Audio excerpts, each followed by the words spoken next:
गया का हिंदू इतिहास और इसकी प्राचीनता। गया बिहार का एक प्रमुख धार्मिक स्थल है, जो न केवल बौद्ध धर्म बल्कि हिंदू धर्म के लिए भी अत्यंत पवित्र माना जाता है। गया को पिंडदान, मोक्ष और तीर्थयात्रा के लिए विशेष रूप से महत्वपूर्ण माना जाता है। गया का हिंदू इतिहास। 1. गया का उल्लेख प्राचीन ग्रंथों में। गया का वर्णन कई हिंदू धार्मिक ग्रंथों में मिलता है, जिनमें वेद, पुराण, रामायण और महाभारत शामिल हैं। इसे एक अत्यंत प्राचीन नगर माना जाता है, जिसका इतिहास हजारों वर्षों पुराना है। ऋग्वेद और पुराणों में वर्णन। गया का उल्लेख वेदों और विभिन्न पुराणों में पवित्र स्थल के रूप में किया गया है। स्कंद पुराण और वायु पुराण। इन ग्रंथों में गया को मोक्ष प्राप्ति के लिए श्रेष्ठ स्थल बताया गया है। रामायण और महाभारत में उल्लेख। भगवान राम और पांडवों द्वारा गया में पिंडदान करने का वर्णन मिलता है। 2. गयासुर की कथा। गया का नाम गयासुर नामक एक राक्षस के नाम पर रखा गया है। पौराणिक कथा के अनुसार गयासुर ने कठोर तपस्या कर ब्रह्मा जी से वरदान प्राप्त किया कि उसका शरीर इतना पवित्र हो जाएगा कि जो भी उसे देखेगा उसे मोक्ष प्राप्त होगा। देवताओं को लगा कि इससे सृष्टि का संतुलन बिगड़ जाएगा, इसलिए उन्होंने गयासुर से उसका शरीर धर्मस्थल के रूप में दान करने को कहा।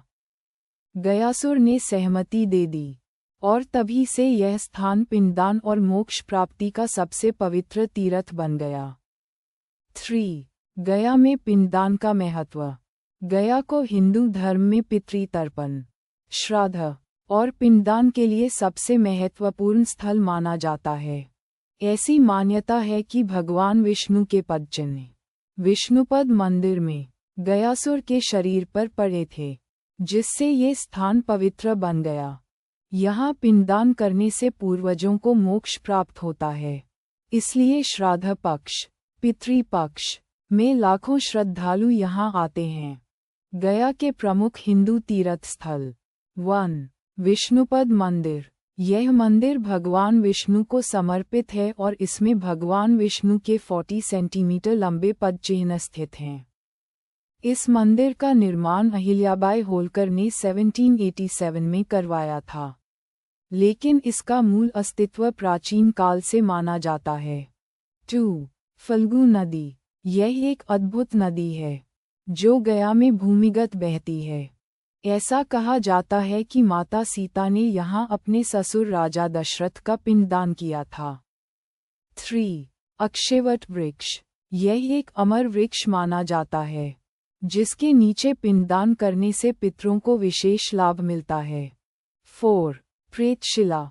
ये स्थान उन आत्माओं की मुक्ति के लिए पिंडदान करने के लिए प्रसिद्ध है, जिनकी अकाल मृत्यु हुई होती है। गया की प्राचीनता। गया का इतिहास कम से कम 3000 साल से अधिक पुराना माना जाता है। वेदों, पुराणों और महाकाव्यों में उल्लेख होने के कारण इसे वैदिक काल से भी पुराना स्थल माना जाता है। यहाँ के मंदिर और धार्मिक स्थल प्राचीन भारतीय संस्कृति, वास्तुकला और आस्था का प्रतीक हैं। निष्कर्ष। गया हिंदू धर्म का एक अत्यंत प्राचीन और पवित्र तीर्थ स्थल है। ये स्थान न केवल धार्मिक आस्था का केंद्र है, बल्कि मुक्ति, पिंडदान और आध्यात्मिक शांति का भी प्रतीक है। ये शहर हजारों वर्षों से श्रद्धालुओं के लिए मोक्ष प्राप्ति का द्वार बना हुआ है।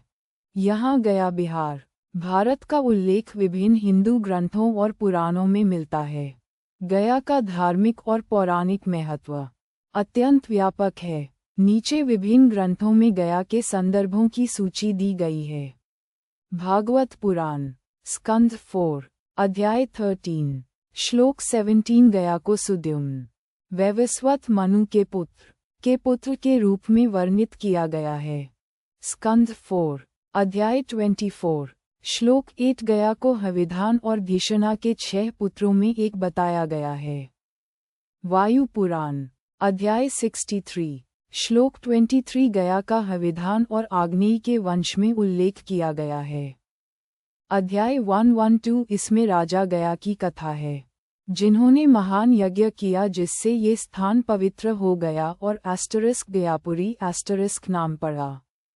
ब्रह्मांड पुराण अध्याय 36 श्लोक 108 गया को वंश परंपरा में संदर्भित किया गया है। अध्याय 37 श्लोक 24 गया का उल्लेख राजवंशों के संदर्भ में किया गया है। विष्णु पुराण खंड 1 अध्याय 14 श्लोक 2 प्रसिद्ध पूर्वजों की वंशावली में गया का उल्लेख।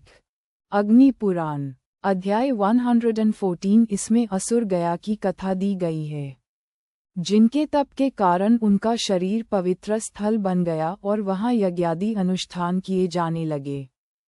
महाभारत द्रोण पर्व अध्याय 66 इसमें अमरत्रेस के पुत्र राजा गया का उल्लेख है, जो यज्ञ और दानशीलता के लिए प्रसिद्ध थे। स्कंद पुराण गया महात्म्य इसमें गया की धार्मिक महिमा और वहां किए जाने वाले विभिन्न अनुष्ठानों का वर्णन है। पद्म पुराण सृष्टि खंड अध्याय 17 गया को एक पवित्र स्थल बताया गया है जहां भगवान विष्णु के चरण चिन्ह अंकित हैं। कूर्म पुराण उत्तर विभाग अध्याय 35 गया की महत्ता और वहां पितृ कर्म करने के लाभों का उल्लेख। गरुड़ पुराण प्रेतकल्प अध्याय 10 गया में श्राद्ध कर्म करने से पितरों की मुक्ति का उल्लेख। नारद पुराण उत्तर भाग अध्याय 38 गया में पितृ पूजन और अनुष्ठानों का महत्व बताया गया है। मत्स्य पुराण अध्याय 180 गया को पिंडदान और पितृ कर्म के लिए प्रमुख स्थल बताया गया है। लिंग पुराण भाग 1 अध्याय 92 गया की पवित्रता और वहां स्थित विभिन्न मंदिरों का उल्लेख। ब्रह्म पुराण अध्याय 105 गया में पितरों के लिए किए गए कर्मों से उनके मोक्ष प्राप्त करने की महिमा का वर्णन। वराह पुराण अध्याय 74 इसमें राजा गया की कथा दी गई है, जिनकी भक्ति और तपस्या के कारण इस स्थान की पवित्रता बढ़ी। विष्णु पुराण खंड 2 अध्याय 3 गया को एक पवित्र स्थल बताया गया है जहां पूजा और तर्पण करने से पुण्य मिलता है। हरिवंश पुराण अध्याय 27 श्री कृष्ण के वंश की कथाओं में गया का उल्लेख। भविष्य पुराण प्रतिसग पर्व भाग 4 अध्याय 24 भविष्यवाणियों और आने वाली घटनाओं में गया का महत्व बताया गया है। शिव पुराण कोटि रुद्र संहिता अध्याय 12 गया में भगवान शिव की पूजा और वहां के धार्मिक अनुष्ठानों का उल्लेख। मार्कंडेय पुराण अध्याय 16 गया की यात्रा और वहां दर्शन करने के लाभों का वर्णन। देवी भागवत पुराण खंड 9 अध्याय 36 गया को देवी की उपासना से जुड़ा एक महत्वपूर्ण तीर्थ स्थल बताया गया है। वामन पुराण अध्याय 45 गया के महत्व और वहां स्थित विभिन्न देवताओं की चर्चा। ब्रह्म वैवर्त पुराण कृष्ण जन्म खंड अध्याय 75 भगवान श्री कृष्ण द्वारा गया में अपने पितरों के लिए किए गए अनुष्ठान का उल्लेख। नरसिंह पुराण अध्याय 52 गया में भगवान नरसिंह की पूजा और धार्मिक विधियों का उल्लेख। कालिका पुराण अध्याय 23 देवी काली की उपासना और गया से जुड़े अनुष्ठानों का वर्णन। सौर पुराण अध्याय 14 गया का उल्लेख पवित्र स्थानों में किया गया है। ये सूची दर्शाती है कि गया का उल्लेख हिंदू धर्म के विभिन्न ग्रंथों में बार बार मिलता है। ये स्थान न केवल धार्मिक दृष्टि से महत्वपूर्ण है बल्कि सांस्कृतिक और ऐतिहासिक रूप से भी अत्यंत महत्वपूर्ण है।